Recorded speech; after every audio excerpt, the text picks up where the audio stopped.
صدیوں پہلے عرب کی ریتلی سرزمین پر دن طلوع ہوتا تھا، مگر ظلم کی راتیں ختم نہ ہوتی تھیں۔ بازار میں بڑے سرداروں کے بت سجے تھے اور ادہی کے نام پر کمزوروں پر ظلم ڈھایا جاتا تھا۔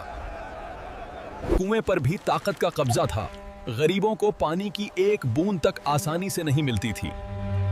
انہی بستیوں میں حارث نامی نوجوان رہتا تھا، جس کے دل میں سچائی اور ایمان کی روشنی تھی۔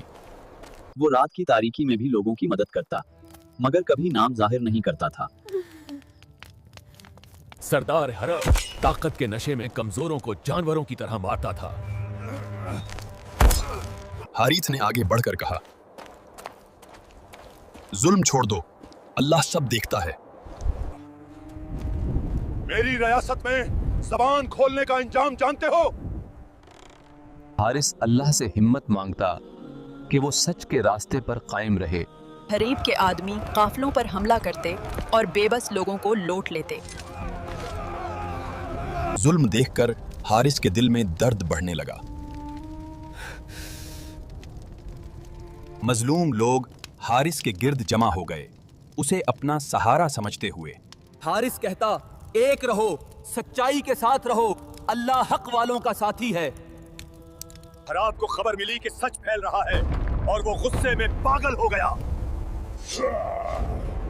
اس نے سپاہیوں کو حکم دیا کہ حارث کو فوراً گرفتار کیا جائے۔ سپاہی اندھیرے میں اس کا تعاقب کرنے لگے۔ وہ ایک غار میں چھپ کر اللہ سے مدد مانگنے لگا۔ اچانک آسمان پر آندھی چھا گئی، جیسے قدرت خود حرکت میں آ گئی ہو۔ ریزہ ریزہ ریت نے ظالموں کو اندھا کر دیا، وہ راستہ بھول گئے۔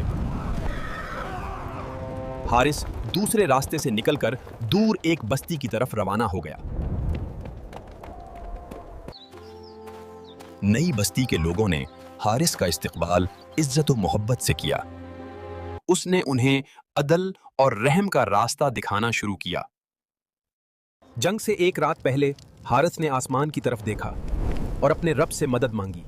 ادر حراب ہزاروں سپاہیوں کے ساتھ جھاڑ کی طرح بڑھتا چلا آ رہا تھا۔ اس کے چہرے پر تکبر کی آگ جل رہی تھی۔ صبح کی پہلی روشنی نے جنگ کی شعلہ انگیزی کو نمایاں کر دیا۔ حق اور ظلم آمنے سامنے کھڑے تھے۔ جو اللہ کے لیے کھڑا ہوتا ہے وہ کبھی تنہا نہیں ہوتا۔ حراب نے پوری طاقت سے حملہ کیا۔ اس کا ظلم اس کی آنکھوں سے بھی ٹپک رہا تھا۔ زخموں نے حارث کو کمزور نہیں کیا۔ اس نے خود کو سنبھالا اور پھر کھڑا ہو گیا۔ جب سب نے سمجھا مارکا ہار گیا، تب اللہ نے مدد بھیج دی۔ دور سے قبیلے مدد کے لیے دوڑتے آ۔ حراب کے دل میں پہلی بار خوف اتر گیا۔ اسے سمجھ آ گئی کہ اب اس کا انجام قریب ہے۔ آخرکار وہ لمحہ آ پہنچا۔ حارث اور حراب آمنے سامنے تھے، حق اور باطل کا آخری مقابلہ۔